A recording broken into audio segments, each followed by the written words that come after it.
제19대 대통령 선거가 이제 닷새 앞으로 다가온 가운데 사전투표가 전국 투표소에서 실시되고 있습니다.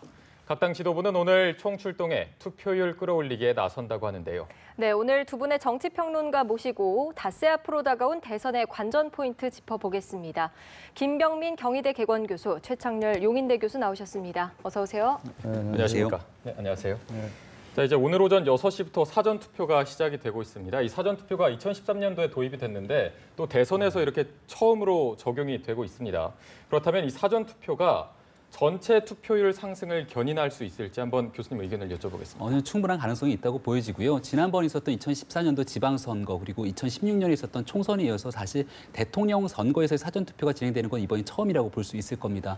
전체적인 투표율의 관점에서 특히나 청년층의 투표 참여가 사실 상대적으로 저조했기 때문에 젊은 층의 투표율을 높이는 것이 전체 투표율을 견인하는 데 큰 역할이 될 거거든요. 네. 이 사전투표 같은 경우는 특히나 부재자 신고를 하지 않더라도 언제 어디서나 내가 갈 수 있는 공간에서는 투표가 가능하고 있기 때문에 특히나 지방에서 올라와서 서울에 이제 투숙하고 있는 대학생들 같은 경우는 이 사전투표 제도를 활용한다라면 얼마든지 높은 투표율이 견인이 가능할 겁니다. 따라서 저는 지난번 있었던 2012년 대통령 선거에서의 투표율이 70% 중반대 정도가 나왔는데 그때보다는 훨씬 더 높은 적은체적인 유권자들의 관심뿐만이 아니라 이 사전투표 제도를 포함한다라면은 전체 투표율 한 80%를 넘는 상황이 오진 않을까 이렇게 예측이 되기도 합니다. 예. 네.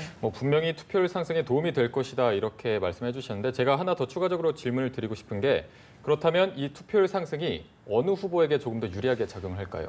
전적으로 알 수가 없는 부분이긴 한데요. 과거에도 이제 2012년도 대통령 선거에 투표 참여가 높으면 높을수록 투표율이 높으면 젊은 층의 참여가 있다 그래서 아무래도 그 당시에 야당 후보였던 문재인 후보에게 유리하지 않겠는가라는 생각을 했지만 결과론적으로 뚜껑을 열었을 때 조금 다른 결과가 나왔거든요. 다만 사전투표 같은 경우는 전통적인 과거의 투표 경향을 봤을 때 젊은 층들 특히나 20대 투표율이 사전투표율이 높다는 이유 때문에 사전투표율이 높은 부분들은 아무래도 지금 현재 5당 후보 중에는 문재인 후보 혹은 심상정 후보에게 조금 더 유리한 측면들이 있지 않을까라고 저는 개인적으로 생각합니다. 네, 알겠습니다. 그렇다면 교수님께서는 이 투표율 상승하는데 이게 도움이 될까 어떻게 생각하십니까? 19대 총선 때 사전 투표율이 20대 투표율의 경우가 20대가 42.1%였어요.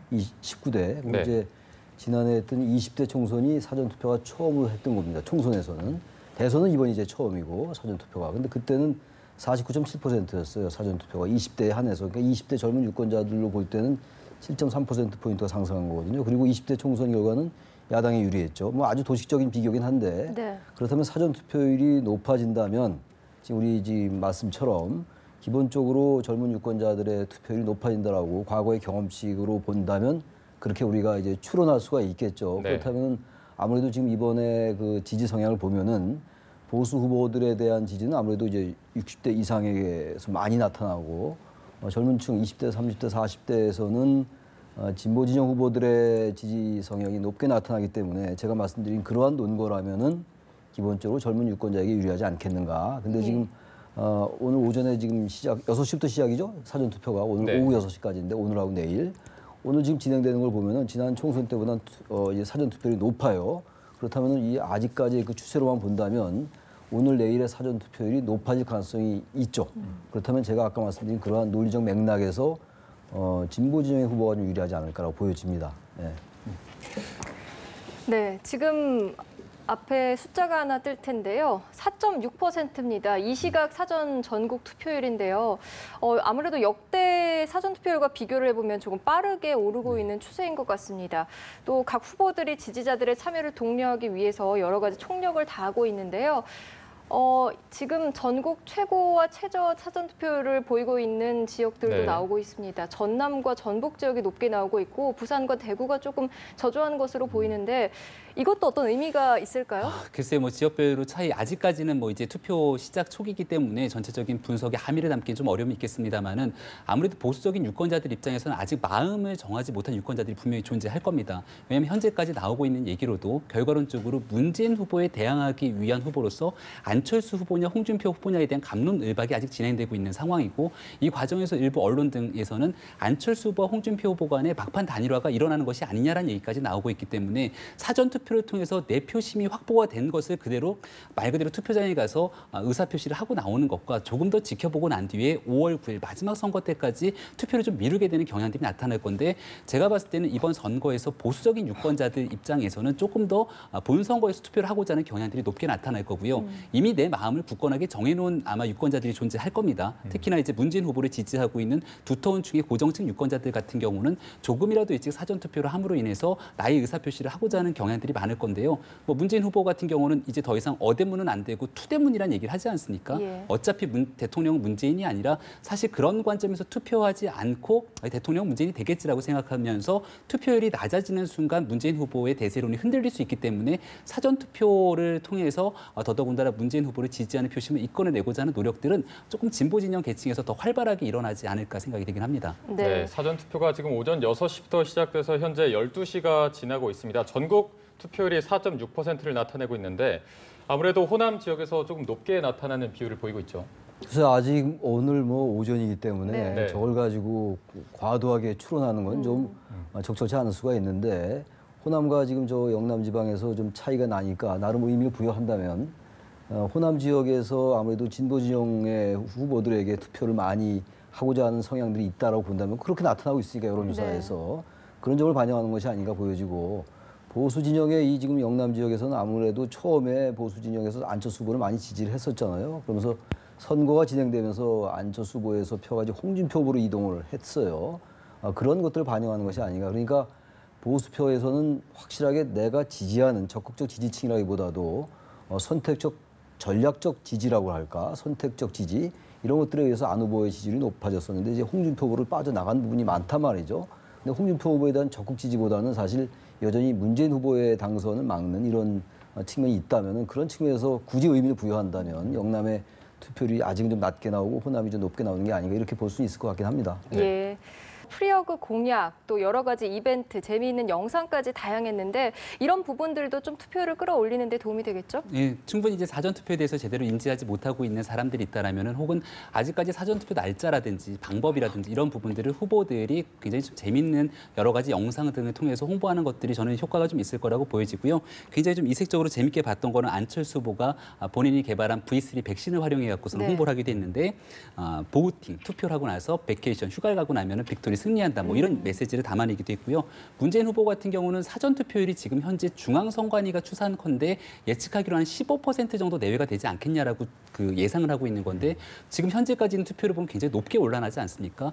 따라서 문재인 후보는 25% 사전 투표율이 나오게 되면은 젊은 유권자들을 대상으로 프리허그를 하겠다라고 하는 공약까지 얘기하는 것처럼 사전 투표를 끌어당기기 위한 각 후보들의 여러 가지 그 이벤트 마케팅들이 굉장히 효과적으로 좀 작용하고 있는 것이 아닌가 생각이 됩니다. 예. 네.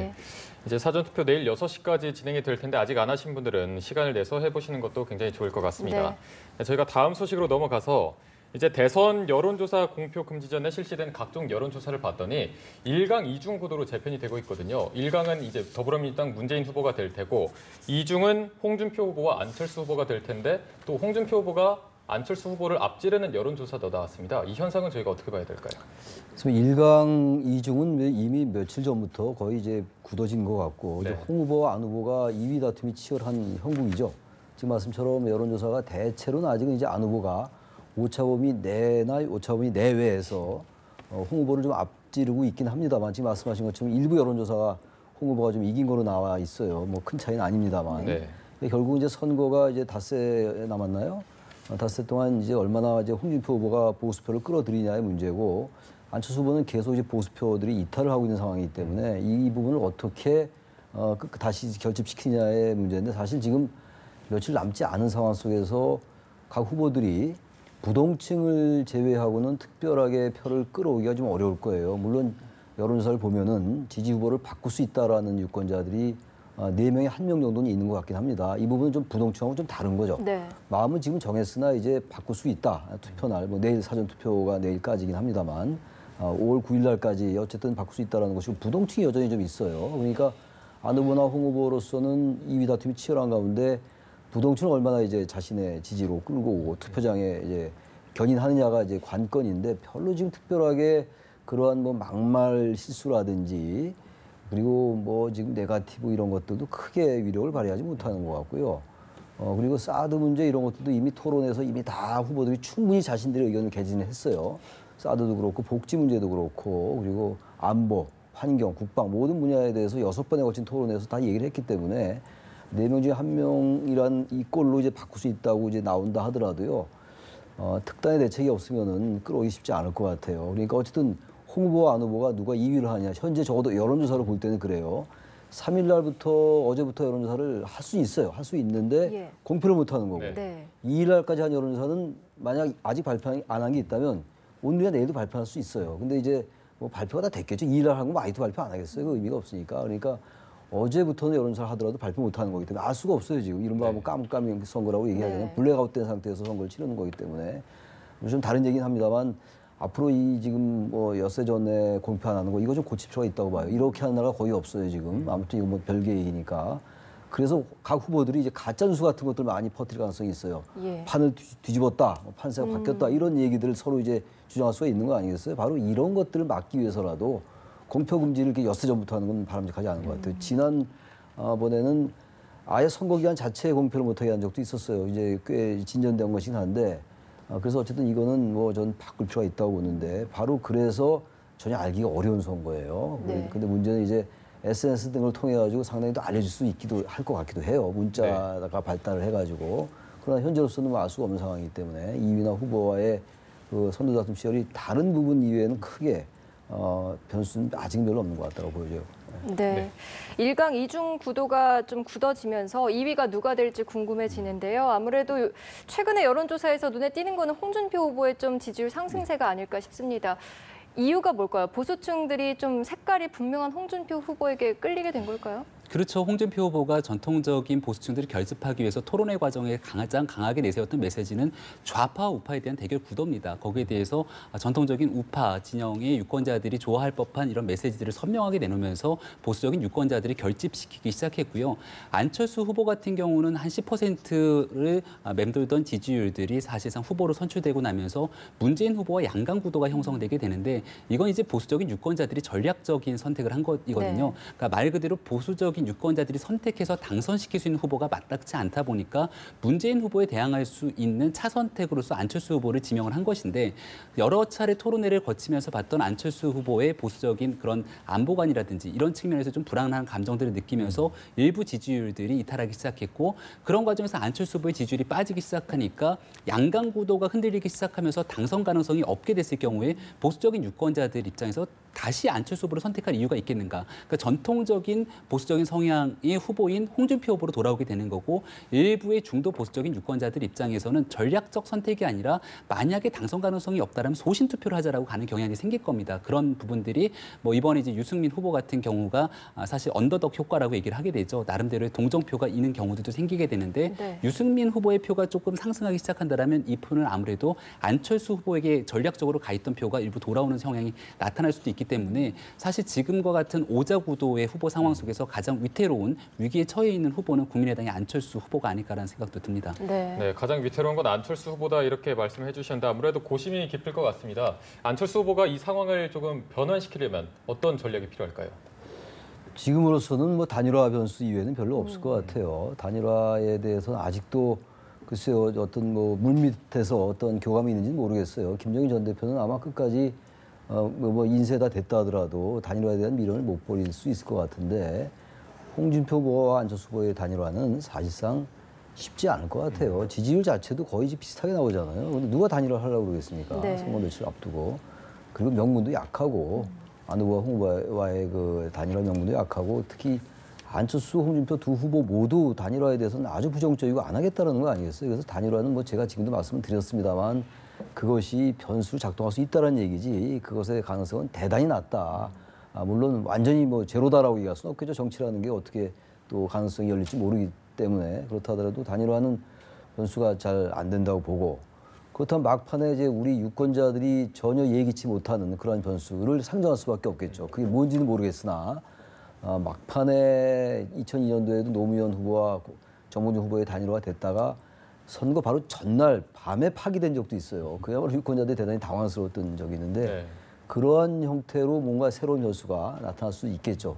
근데 지금으로 봐서는 일반적으로 이제 가짜 뉴스로 상대방을 완전히 네거티브로 흠집을 내는 거라든지 아니면 사전 투표의 투표율이 어떻게 돼서 다시 뭐 투표 영향을 미친다든지 그리고 단일화 아까 말씀드린 그 단일화 변수 그거 아니면은 후보 진영에서 후보는 아니라 하더라도 후보의 측근이나 후보의 참모가 도저히 받아들일 수 없는 발언을 한다든지 유권자들에게 그런 것들이 변수일 것 같고 이제 뭐 4명 중에서 1명을 제외하고는 거의 마음을 정했다는 거 아니에요? 부동층이 일부 있긴 합니다만 네. 따라서 특단의 어떤 그러한 것들이 없으면 그러한 어떤 변수를 만들어내거나 어떤 변수를 창조해내지 않으면 네.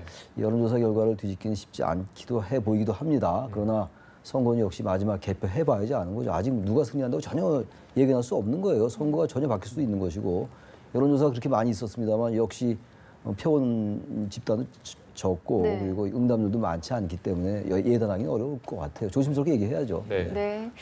자, 이런 가운데 SBS가 그저께인가요? 해양수산부와 문재인 후보 측이 세월호 인양 시점을 두고 거래를 했다는 의혹을 보도했는데요.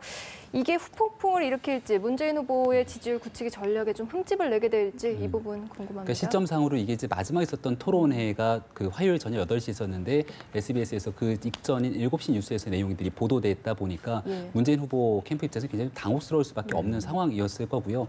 내용을 보게 되면 굉장히 짧은 기사였습니다. 뭐 1분 30초가 채 되지 않는 내용이었고 원래 보도를 하려고 했던 내용들은 결국 많은 국민들이 좀 의아심을 얘기하고 있는 것처럼 왜 세월호에 대한 선체 인양이 늦어졌을까? 여기에 대해서 선체 인양에 대해서 정치적인 뭔가의 문제는 없었는가에 대해서 내용들에 대한 의혹 제기를 했던 부분들인데 거기에 대한 공무원의 인터뷰 내용들이 문재인 후보를 거론하기 시작하면서 뭔가 문재인 후보와 모종의 거래가 있었던 것 아니냐라고 하는 내용들이 증폭돼서 문재인 후보와 더불어민주당 캠프 입장에서는 굉장히 좀 당혹스러울 수밖에 없는 상황이었겠죠. 따라서 이제 항의 방문도 했고 이 결과 SBS에서는 굉장히 이례적으로 5분이 넘는 기간 동안을 할애해서 사과 보도를 하기 시작했죠. 네. 뭐 일단락 지어지는 분위기가 있는 것 같고요. 뭐 더불어민주당 측에서도 사과와 별개로 수사 의뢰 등등의 법적 조치를 취하겠다라고 얘기를 하고 있기 때문에 여기에 대해서 뭔가 정치적 의도가 숨어서 있는지에 대한 여부는 차후에 이루어질 수 있는 부분들인데 가장 좀 우려가 되는 건 이러한 내용들이 이제 정치적 공방으로 이어질 수 있다는 거죠. 이제 자유한국당과 국민의당 같은 입장에서는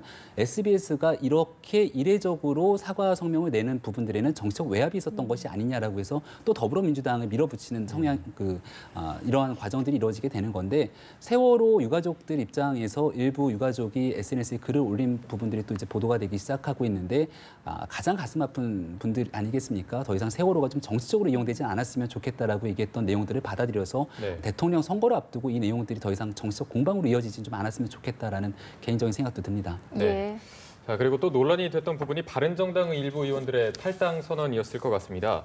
그런데 이 바른정당 의원들이 탈당을 선언하고 나서 유승민 후보에 대한 지지율이 더 오르거나 그리고 또 후보비가 더 많이 더 모이는 등 이런 효과가 있었는데 어떤 전화위복의 계기가 될 수 있을까요? 입당도 많이 했고 네. 후원금도 1억 이상이 모였어요.